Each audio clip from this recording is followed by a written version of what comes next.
जय श्री माता जी। आज हमनी के सहयोग के बारे में जाने खातिर यहाँ आयल बानी जान। सारा भाई बहन लोग के बहुत बहुत स्वागत बा कि रउरा सबने आज सहयोग के बारे में जाने। ये बहुत बड़ा योग बा जो अभी हमने खातिर थोड़ा नया बा। जैसे ये योग के द्वारा हमने के अपने के जानल जाई कि हमने के अंदर में खुद परमात्मा के वास बा। ये सब चीज़ के जाने खातिर आज ये के शुरुआत कइले बा। पहले वहाँ के बारे में हम कुछ बताएब अपने सबके सामने। जो तस्वीर हमने के देखा तनी जान, ईश्वरी माता जी हमने के कहे नहीं जान, जे योगी जन बानी जान। यहाँ के पूरा नाम निर्मला देवी है। यहाँ के जन्म 1923 21 मार्च के छिंदवाड़ा मध्य प्रदेश में भइल बा। शादी के बाद सहयोग के स्थापना कईनी, सहयोग के शुरुआत कईनी।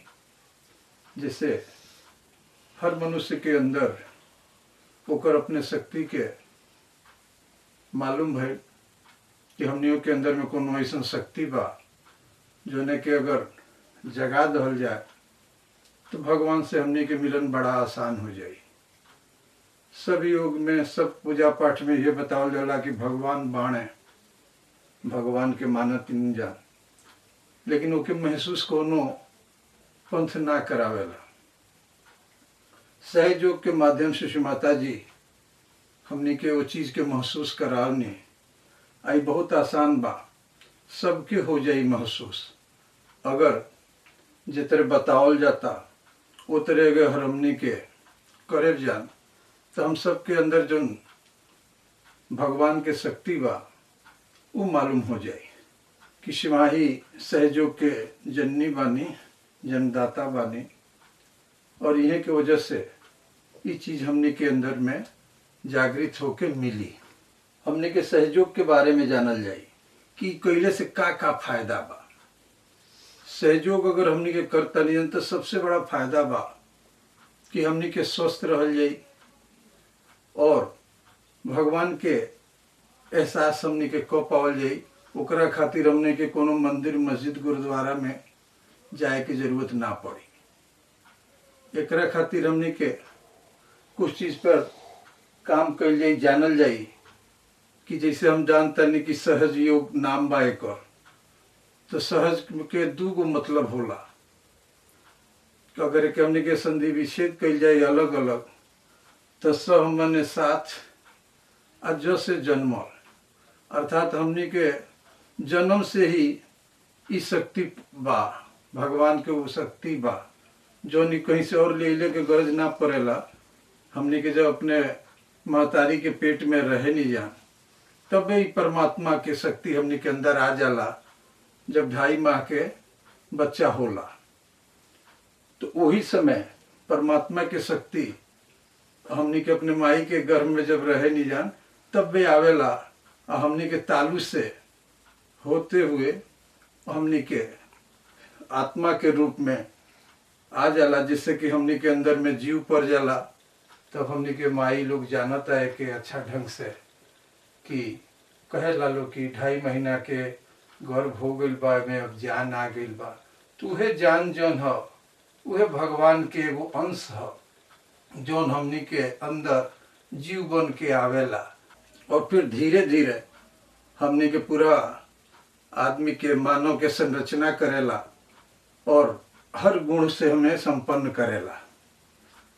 तो हमनी के अंदर जौन मुख्य रूप से जौन चक्र बा वो स्थान के बारे में जानल जरूरी बा कि कौन कौन सी के निर्माण हमने के अंदर में होला जब ही परमात्मा के शक्ति हमने के अंदर में आवेला। तो देखे जाने खातिर हमने के फोटो पर जानल जाई कि के तरह निर्माण होला। अगर हमार शक्ति जागृत हो जाई तो तुरंत होके हमने के सबूत मिल जाई। तो ऐसे बड़का सबूत कुछ नहीं है। तो ये बहुत ही आसान बा। एकरे करे खातिर कहीं हमनी के ना वन में जाए के बा, ना कहीं दूसरे जगह भटके के बा। ये हमनी के रोजमर्रा के अपन जिंदगी जियते हुए अपने जीवन के सब काम हमनी के करते हुए जे जौन काम करता, केहू खेती करता, केहू बारी करता, केहू नौकरी करता, जो ही कौन करता, कुछ नहीं के करे के, हमनी के ध्यान करे के बा।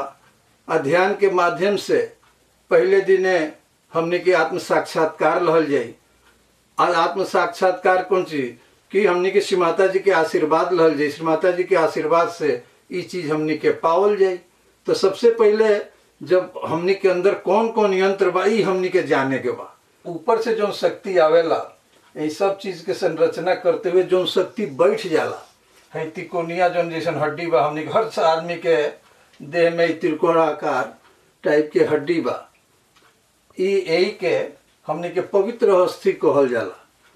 जब आदमी मर जाला तो कहल जाला कि वो अस्थि ना जरेला, और वो अस्थि ना जरेला तो कहल जाला कि नदी में डाल दो, ये अस्थि ना जलेला। तो यही वो पवित्र अस्थि है। यही में आके वो शक्ति बैठ जाला जो ने के योग के भाषा में कहल जाला कि कुंडलिनी है, परमात्मा के ई शक्ति है। ई शक्ति हर आदमी के अंदर में बा, हमरो में बा, तोहरो में बा, सबके में बा। ई तब तक रही जब तक कि केहू सिद्ध पुरुष ना आई, केहू एक जगावे वाला ना आई। आई आवेला, फिर आदमी जन्म लेला मरेला, जन्म लेला मरेला। हर जन्म के हिसाब किताब हमनी के यही में रहेला। जैसे टेप रिकॉर्डर में कोनो चीज हमनी के टेप कर धनी जा तो एहू जन्म के रहेला, वहू जन्म के रहेला। कहीं कहीं गांव में हमनी के सुने नहीं जान कि फलनवा गांव के लड़का बा, ओकरा तो अपन पिछला जन्म के सब बात याद बा। तो कैसे बा? इहे ओकर जन कुंडलिनी शक्ति बोले नहीं जान, ये कुंडलिनी शक्ति में ओकर जो चीज पिछला जन्म के भी यादाश्त बा वो आ जाला। हर जन्म में जब हमने के मनुष्य रूप में आए जा तो हमने के अंदर में जोन भी क्रियाकलाप करता नहीं जान, आज हम ये बताओ तनी सहयोग इहो हमरे कुंडलिनी शक्ति में आज ये सुनो तो ओकरे कुंडलिनी में जमा होता। ओकरा याद पर जाई 10 साल बाद हो कि हाँ 3 जनवरी के सहयोग के द्वारा आत्म साक्षात्कार के कार्रवाई भइल है, हम वो के सुनले रहनी, देखले रहनी। तो ये आके सूत जाला में त्रिकोणाकार जो अस्थि बा में सूत जाला। तो श्री माता जी ये कहनी कि जौन हमनी के शक्ति बा, जौन शक्ति सूत गईल बा, उहे शक्ति के वहाँ के जगौनी आए के जगाव में सिर्फ और सिर्फ श्री माता जी के ही हाथ बा। यहाँ के जब हमनी के ध्यान करल जाइए जौन पद्धति वहाँ के बतौले बानी, जैसे कईल जाई तो इसी शक्ति जागृत हो जाई। पहले ऊपर से नीचे आयल बा, और नीचे से ऊपर जब हमनी के सहयोग कईल जाई, सहयोग के माध्यम से काम कईल जाई तो नीचे से ऊपर ही शक्ति जाई। और फिर ही हमनी के तालू भाग हुए कि जैसे छोट लड़का जब रहेला, अब मुड़ी के बीच में जब छोट बच्चा 5-6 महीना निकले तो फत फत फत फत फुदकत करला हमनी के ठीक मुड़ी के बीच में, उहे तालू हो। सभे माता बहन सभे जानता, हमनियों के देखे नहीं जा कि छोट बच्चा रहेला तो ओकर सर में दो ओकर सांस चलेला तो फुदकल करेला। ओई से निकल के ई शक्ति हमनी के परमात्मा भगवान बाणे तो ओकर शक्ति हर जगह फैलल बा। कोनो जरूरी नहीं है कि मंदिर में जाए तबे भगवान के शक्ति मिली, मस्जिद में जाए तबे अल्लाह के शक्ति मिली, गुरुद्वारा में जाए तबे हमरा शक्ति मिली। अगर भगवान बा, परमात्मा बा तो ओकर शक्ति चारों ओर फैलल बा। तो हमार शक्ति और परमात्मा के शक्ति जो पूरा ही जन जन में बिखरल बा, वो परमात्मा के शक्ति से जब जाके एक दूसरे से मिली तब वह योग हुई। योग माने का होला? एक धन एक कली तो ओकर योग हो जाए 2। तो यहाँ भी वही योग बा।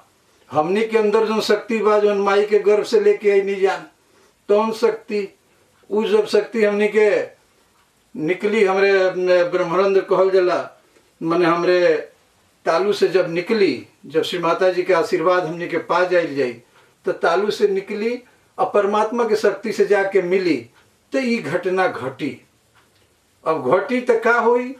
तो घटी तो ये हुई कि हमने के अंदर, हमने के तालू पे, हमने के हाथ के हथेली पे ठंडा ठंडा सा अनुभूति आई। जब कहें कि जब 2 चीज मिली तो ओकर रिजल्ट तो आई, ओकर का निर्णय भइल ओकर, तो ये कैसे महसूस हुई?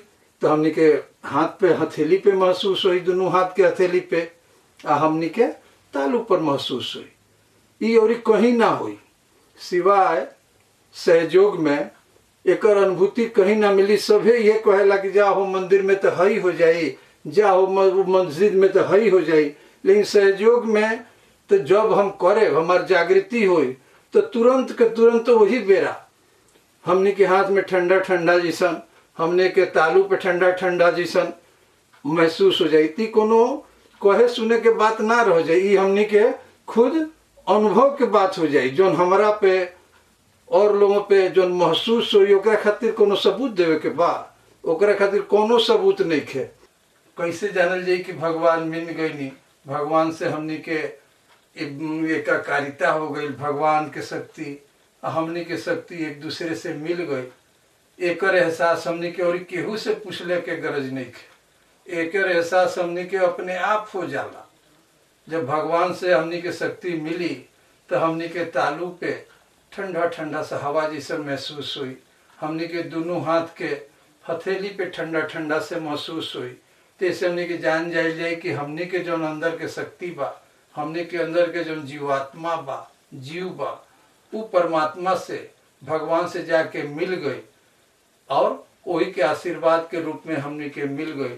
ये बहुत बड़ा देन बा हमने के माई के। आई जब आई तो यहाँ एगो चक्र बनौलो, सोने के नाम हो मूलाधार। ये चक्र पे हमने के गणेश जी रहनी।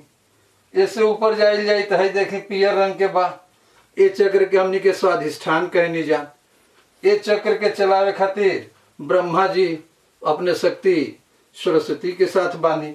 ओकरा से ऊपर आवल जाई तो है बीच में जौन बा ये के हमने के कहल जाला कि यह नाभि चक्र। एक चक्र के चलावे खातिर नारायण जी अपने शक्ति लक्ष्मी जी के साथ बानी।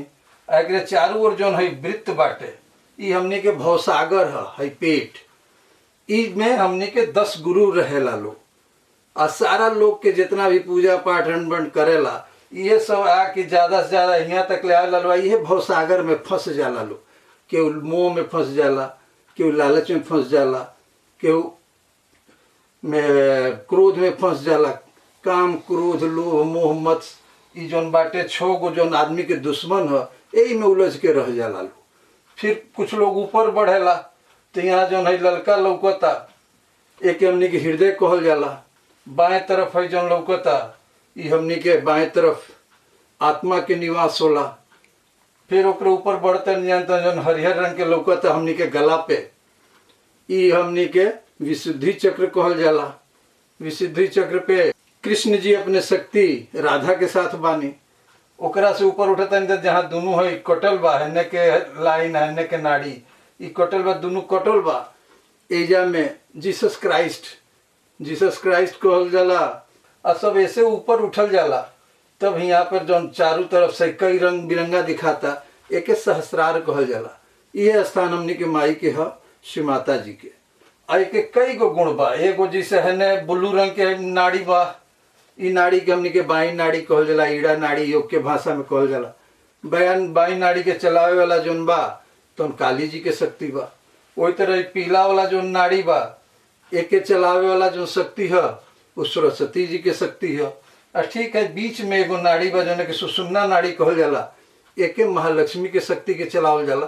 तो मुख्य चीज यह बा जो हमने के शरीर में बा, बाई तरफ के नाड़ी, दाई तरफ के नाड़ी और बीच के नाड़ी। अब देखने के बाद हमने के बाद कि केहू कहला कि बाएं तरफ से शक्ति निकली तो ऊपर जाई, केहू कहला दाएं तरफ से जाई। लेकिन हमने की जाने के बाद बुझे के बाद कि जो हमने के शक्ति बा है यहाँ जमा, इस शक्ति हमने के बीच वाले लाइन पर बा था, सुषुम्ना पर बा।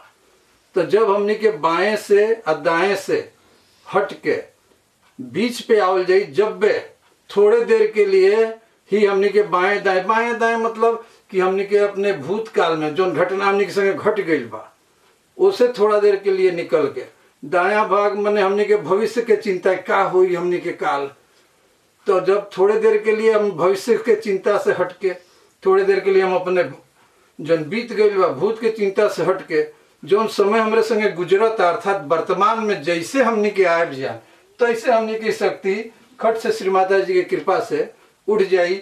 आई सारे चक्र के भेदन करते हुए ब्रह्मानंद के भेदन कर दी और वह शक्ति निकल के परमात्मा के पूरा फैलल बा जौन शक्ति कण कण में वास बा परमात्मा की शक्ति, उसे जाके योग के घटना घटित कर ली। और जैसे दोनों के योग हुई तो होकर प्रचिति अर्थात अनुभूति हुई, वो हमने के हाथ पर हमने के तालु पे हो जाए। सब काम तब्बे हुई जब श्री माता जी के इच्छा हुई।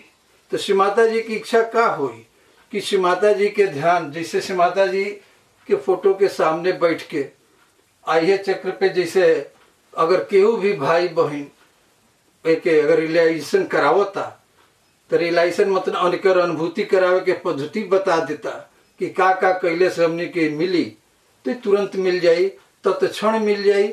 जैसे हम अपने वर्तमान में आ जाए जो घटना एक बार घटी उहे जाके हमने के योग कर दी। यही से सहयोग के कहल जाला कि सहयोग बा वो महायोग बा। एमे कोनो सबूत के जरूरत केहू से लेवे के ना पड़ेला, एमे कोनो केहू से विश्वास के जरूरत ना पड़ेला। एमे हमनिए के शरीर पर, हमनिए के हाथ पे, हमनिए के तालु पे घटना घटेला। यही से एक महायोग कहल जाला। जौन क्रिया हमने के माई करौनी है, जौन हमने के कर अनुभूति भइल है, ये ऐसा नहीं के कि परमानेंट रह जाए। एक हमने के थोड़ा सा अपने जीवन में प्रैक्टिस में ले आवल जाए, तब एक लाभ जो हम शुरू में बतौले रहनी हो कि हमने के अंदर बीमारी भाग जाई, हमने के अंदर से गरीबी भाग जाई, हमार दुख दर्द सब खत्म हो जाई। हमने के जितना इस चक्र के हम बात बतौनी है ओकर हमने के गुण हमने के अंदर जागृत हो जाई, जाग जाई हमने के अंदर। तो एकरा खातिर हमने के एक करे के पड़ी। आज तो मिल गई हम सबके, हमने के अनुभूति हो गई कि हमने के भगवान से जुड़ाव हो गई, भगवान के शक्ति हमने के शक्ति जुड़ गई, ओकर हमने के एहसास हो गई। लेकिन एक फेन करे खातिर हमने के दोबारा कल जाई। 8 तारीख के बाद से जगह जगह पूरा बिहार में कई गो सेंटर बा हमने के, जहाँ पे ये कार्यक्रम हमने के चलेला। ये कार्यक्रम के चलौले में यहाँ गईले में कोनो रुपया पैसा के खर्चा नहीं खे, कुछ नहीं खे। अगर भगवान से मिले के बा तो भगवान हमनी से पैसा थोड़ो मांगिए कि हमके पैसा दे तबे हम भेंट करे। ए लिए कोनो जितना हमनी के सेंटर कहे नहीं जान, जहाँ हमनी के बैठ के सप्ताह में एक दिन ध्यान कइल जाला, सब भाई बहन लोग वहाँ आवेला। 6 दिन हमनी के अपने घर में सुबह के 5 मिनट, शाम के 5 मिनट, सुबह 4 से 6 बजे के बीच में, रात के सूते के पहले 6 बजे से लेके 10 बजे के बीच में, जब भी मौका मिले माता लोग बा तो जब लोग काम घर से खत्म हो जाए 10 मिनट 15 मिनट निकाल के टाइम बैठ जाए, सवेरे बैठ जाए। तो ये करे परी 6 दिन और 7वां दिन वह हमने के केंद्र बा, हर शहर में बा, बिहार के हर शहर में करीब करीब बा। जहाँ नहीं खे ओहू जग हमार कोई गो भाई बहन लोग बा जे सहयोग करेला वो बता दी। तो ये हमने के करे के पड़ी। एक फिर 8 तारीख से हुई बिहार भर में कई जगह सेंटर बा, ओके हम नंबरों बता दे कि वो भाई बहन चाहे बिहार में, पूर्वी उत्तर प्रदेश में, जहाँ जहाँ हमने के भोजपुरी समाज बा वहाँ लोग आराम से जाई, अपन बात करी, जोन भी ओकरे अंदर दिक्कत हुई समझ में आई ती हमने के कैले से हुई। आ तबे जितना गुण आज बतावल गई है वो सब हमने के तबे प्राप्त हुई जब हमने के कैल जाई। वो नंबर 7935910333, एगो नंबर है 9415314298, एगो और नंबर बा 977 166 2916। ये सब नंबर पर सबने बेहिचक फोन करी। कोनो भी तरह के दिक्कत जानकारी एकरे बारे में चाही तो मिली। कोनो एकरा खातिर शर्मैले के गरज नहीं खे, लजैले के गरज नहीं खे कि ओकर बाद से धीरे धीरे जब रौरे में जान जाए तो रौरा दूसरे के बताए। तो इहे बा एक एक करे के पड़ी। 8 तारीख से एक फिर से एक बार दोहरावल जाई, ओके टाइम हमने के बता दहल जाई। आई नंबर पे अगर फोन करता नहीं तो बिहार के अगर रौरा रहता नहीं, दिल्ली में रहता नहीं, बम्बई में रहता नहीं, जहाँ भी भोजपुरी के हमारे भाई बहन लोग बा, इन नंबरन पे फोन करके पूछ सकेला, जान सकेला। सब में कोनो खर्चा नहीं है। कहीं दिल्ली, बम्बई, पटना कहीं भी जाए, कोनो भी सेंटर पे जाए तो वहाँ एको पैसा रउरा के न देवे के बा न लेवे के बा, ध्यान करे के बा, श्री माता जी के आशीर्वाद पावे के बा। जय श्री माता।